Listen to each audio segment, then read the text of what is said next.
What's going on, guys? Welcome back to my channel, and today I'm going to be ranking all of the Chucky films. And yes, I mean all of them. I am going to include the 2019 remake or reimagining, whatever people like to call it. I am going to include it since it is technically a Child's Play film. So, yep, I'm going to be ranking all seven of the Chucky films in the series, and I am going to leave out the TV shows because they are not technically films, but, you know, I thought they were okay. Nevertheless, I'm going to be ranking these films, and if you have any other suggestions on what I should do next, whether it's movie or music related, leave them in the comments below. And if you have your own list of how you would rank these movies, leave them in the comments below. And remember, these are just my opinions. I'm not saying my opinion matters more than yours. I'm just saying that these are the ones that I rank worst to best. Anyway, let's get to it. Coming in at the bottom of my list is Seed of Chucky, and this movie is just god awful. I've always hated this movie, even when I was younger, and it's just an awkward and weird movie. Not weird to where it's entertaining, a weird to where it's just awkward. And I'm not a fan of the way that they handled the Glenn and Glenda story. Like, it would have been interesting on its own if it wasn't just a subplot that came out of nowhere. And I wasn't a fan of the humor in this. They did have a black comedy horror vibe in Bride of Chucky that they did well, but in here they pulled so many punches that did not work. Also, the acting in here kind of sucks, and the kills, weirdly enough, are kind of phony. Like, there's so much CGI, so much practical effects where they feel like they're just practical effects, not the good practical effects that you usually see done well. And yeah, a lot of characters in here I'm just not a fan of. And yeah, the whole the whole intro of the sperm just going in through Tiffany, I guess, is just really weird. They they take it too far with the humor. They take it too far with the visuals, and it's just an awkward, bad movie. Coming in at number seven, we have Cult of Chucky, and this movie bummed me the hell out because I did enjoy Curse of Chucky for what was given to us, a whole new template of horror in that film, which I'll get to later. But I was, eh, because of that movie, I was looking forward to the follow up, which being Cult of Chucky. And when I watched the movie, I was super underwhelmed with how the story went and how the visuals went. Like, this should have been an interesting take on Chucky, him in a mental asylum. That should have been an interesting concept, but they fuck it up. How did they fuck it up? They make the writing for Chucky kind of garbage. They give us some boring characters that we immediately want to see die, which, by the way, the kills are okay. They're not great, but they're okay. And they make Fiona Dora's character Nika just a bit under underdeveloped. I get it because she went through a lot, but they could have made her a more developed character going forward. But they kind of made her a bit underdeveloped in this. And Jennifer Tilly just seemed shoehorned in this movie. There was no reason for her. She could have been in the end, but they had some sprinkled scenes with her, but she just felt shoehorned in those scenes. And let's talk about Alex Vincent, aka Andy Barkley. I was disappointed with where they brought his story arc in this movie and how they incorporated him in this movie. His plan, his like acting and direction, which is not his fault. I'm pretty sure it's just the director's fault, but it's just he also felt kind of shoehorned despite being in more scenes than Jennifer Tilly. And yeah, I did say some of the kills were cool, but then again, there are some of those phony kills that I'm not a fan of, but they do use some of those kills as creative scenarios, so I'm not too upset about it. And the music's okay, but yeah, this movie was just very disappointing and very underwhelming, and it just felt unnecessarily unneeded, which sucks because I did like Curse of Chucky.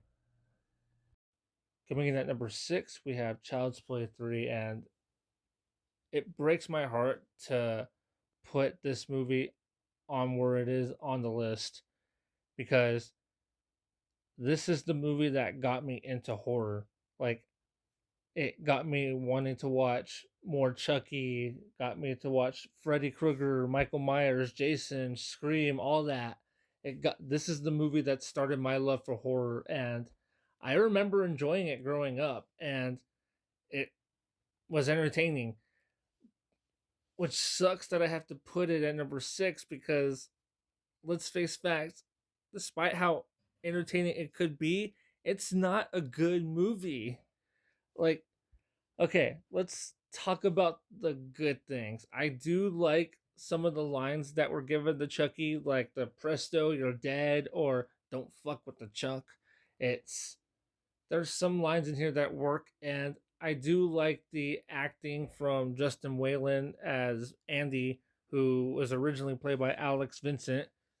And I do like the music, and the opening credits are awesome, and I love, I love that the ending where they're at the carnival, and I love Chucky's death.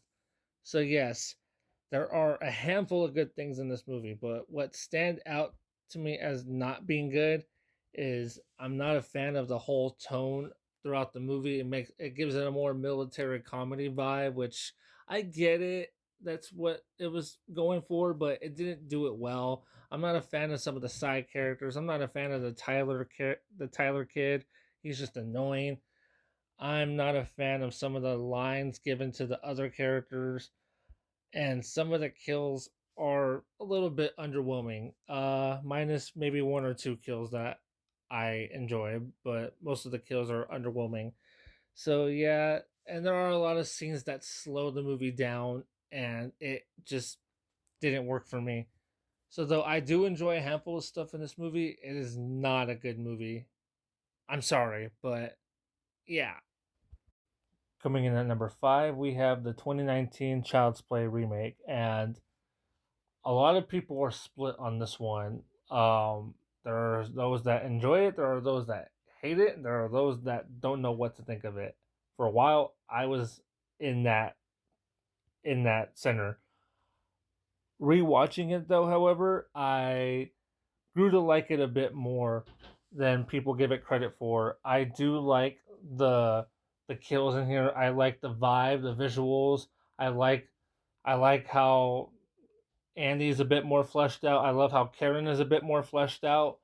I do like the awesome as hell Kmart climax in the end. It was pretty cool to see that like Carnage, though it could have been a little more over the top. I do like how grounded it was. My issue with the movie though is Chucky's design. I did not like the way he looked. It was god awful. Minus Mark Hamill, minus Mark Hamill voicing him, there was nothing I enjoyed about the look and the feel of this Chucky. I do like that he is an AI dog gone wrong. That's a cool, clever idea. I just kind of wish there was more of a bite to him instead of him just being, "Hi, I'm innocent. I'm doing this for you, Andy. We are friends. Like I want to help my Andy." I kind of wish there was a bit more bite to him, like he knows what he's doing and like he's clever enough to come up with all of these, and he eventually gets to like the idea where he's like, "Oh, don't worry, I'm going to kill all of them." Like I would like a Megan approach. I know a lot of people don't like Megan, but I would like a Megan approach where he is self aware later on. But I guess it works for this kind of story for what we were given, but it was just odd for me. Also, the friend group of Andy, the one that they were building up as this Stranger Things, loser kids, loser club knockoff, they're barely in the movie, so that's like they're in there, they're gone. They're in there, they're gone. It's like they're barely built up. I mean, they do help Andy in the end, but again, they disappeared throughout the entire climax. And then by the time Chucky's defeated, it they're just there again. So it's like they're there, they pop in, they're gone. They pop in, they're gone. It's like they contributed barely anything in this movie. Also, I would have liked a bit more development from Mike Norris in this one, played by Brian Tyree Henry, because Brian Tyree Henry is a good actor. I just wish they give him a bit more to do. Other than that, I like this movie. There's just things I don't like about it. So, yeah. Coming in at number 4, we have Bride of Chucky, and this is a really creative and interesting and fun sequel. And when I watched this movie, like in the beginning when I was younger, I was like, this isn't for me. But growing up, watching all the other movies, including this one, I'm like, yeah, this is actually a really good movie and it holds out really well. I love the visuals, I love the vibe, I love the black comedy horror tone that with a hint of gothic vibes. I also love Tiffany, played by Jennifer Tilly in here, and her back and forth between Brad Dourif as Chucky. Um, this is going to be a hot take, but this is the only time where I fully enjoyed Tiffany as a character. Like, this is the only time I enjoy her character in this movie.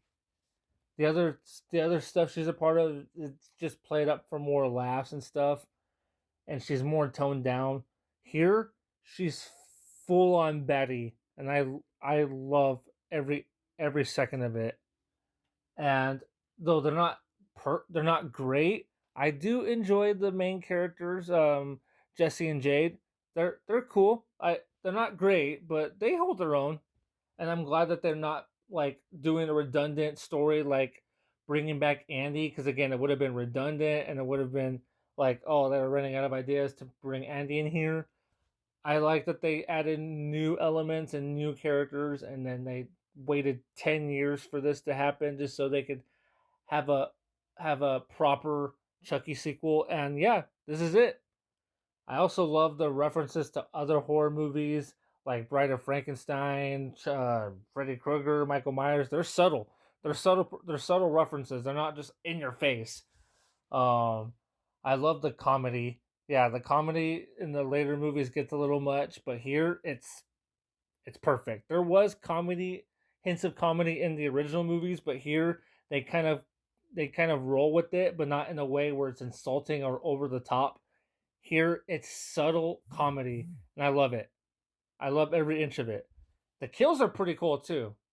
I'll give him credit. Ronnie Yu knows how to direct good good kills when he isn't directing Freddy versus Jason. But again, we'll get to that later.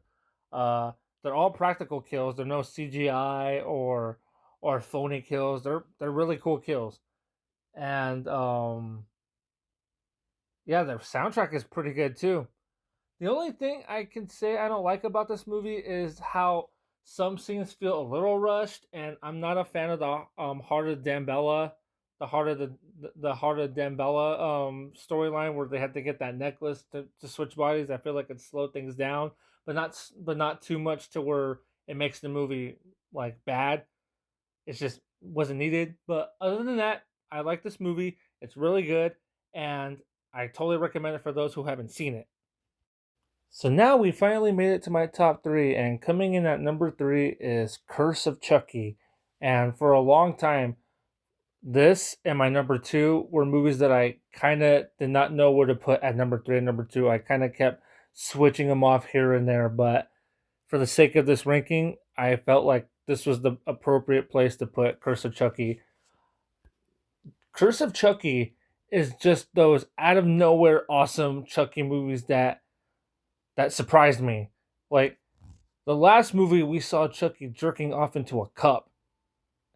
Where the fuck did this movie come from? This psychologically creepy yet campy to a small simple Max film come from? Like it's mainly a horror movie. This movie's mainly a horror movie. There's maybe a few jokes here and there, but like there's not a lot of them. That's mainly a creepy horror movie with with not interesting but fun characters and cool kills, great music, a grim atmosphere, and Fiona Dourif, the daughter of Chucky actor Brad Dourif, does a really good job in this movie. I like her character. She's complex, yet she's a simple character, and I like her character.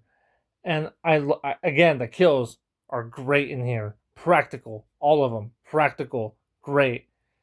And yeah, I was so heavenly surprised as to how well this movie did, considering the last movie was a shit movie. But yeah, and this is also the first time Don Mancini, the creator of the Chucky franchise, actually directed a movie, and he did a really good job for his first time around. Can't say the same for Cult of Chucky, but we've passed that. So yeah, Curse of Chucky is really good. I was heavily surprised on how much I liked it, considering the fact that it's a straight to DVD movie. I really liked it. Coming in at number two, we have the original 1988 Child's Play. And yes, this movie is still iconic to this day. I love how suspenseful, how how subtle, how grounded everything feels, how grimy everything feels. It just screams 80s grime. It oozes with such urban visual, and it screams suspense of not knowing what's going to happen. I love the actor Alex Vincent as Andy in here. For 6 years old, he makes you feel scared for him. Like, his acting is so good. I don't know what the hell they told this poor kid, but he does a really good job. Also, we got Catherine Hicks as Karen Barkley and Chris Sarandon as Detective Mike Barnes, or not Mike Barnes, Detective Mike Norris, Mike Norris, not Mike Barnes, Mike Norris, uh, and they hold their all in here. And then of course there is Brad Dourif voicing the infamous Chucky the Killer Doll, who he will still play to this day, and he does a really good job. He's not in the entire movie a lot. He because it's shown to be a more suspenseful like film to where they can't show him right away. But I that's what I love about it. I love the suspense of not knowing if Andy's making it all up or Chucky really is trying to go after this kid. It and until it's finally revealed, it's a freaking awesome reveal by the way. It it throws any bit of sanity out the window and you have to figure out how to help this poor kid and his family from, being taken over by this killer doll. And I find that really interesting. And I find this story a lot more grounded and a lot more easy to follow than other sequels. I know a lot of people like the more comedic take on Chucky, but I like this grounded take a bit more, and it works. I also like the idea that he's growing more human, so he starts getting more human features on him. The more time he spends in that doll, so it's pretty cool. Yeah, this movie really holds up, and I don't think I have anything negative to say about this. It's a really good movie. Coming in at number one, being my favorite Chucky film, is Child's Play 2. And man, this is a really good Chucky movie. First off, we still got the suspense like we do in the first movie, but we also get more of Chucky's point of view and we see Chucky more in this movie now. He's fully utilized, and we get to see him do his thing, plan to get Andy, who is also played again by Alex Vincent again. Yeah, and let's bring him up. Alex Vincent playing Andy. This time he's a broken kid who lost living with his mother and is now being stuck in a uncomfortable foster home where we get the most unlikable foster father in the form of Phil. And it is so satisfying to see him get his comeuppance later. The stepmom is okay. Then she becomes Phil 2.0 after he dies. And we get the introduction of a really cool character named Kyle, played by Christine Elise. And she does a really good job in here. I like the character of Kyle. I'm actually glad that they brought her back in the Chucky TV series. And she does a really good job. And she has a really good one-on-one with Alex Vincent playing Andy. I love their little dynamic together. I love the third act scene where they go into the factory and they're running from Chucky throughout the factory while he's still getting dismembered and stuff like that by all the stuff that's going on in the factory. It's awesome. I love the kills. They range from cartoony to creepy at the same time. So it's a lot of fun, and I love Chucky's one-liners. I love I love how he gets so angry by the end of where he knows it's too late for him to switch bodies with Andy. It's so it's so like Chucky ridden that it makes me go, dude, this movie's awesome. Thank you guys so much for watching. Be sure to like and subscribe. And if you have any other suggestions on what I should do next, please leave them in the comments below, whether it's movies or music related. And if you have your own ranking, leave them in the comments below. And remember, these are just my opinions, not saying mine matters more than yours. I'm just saying that these are the movies that I ranked worst to best. Okay? I'm Steven Padilla, and I'll see y'all next time.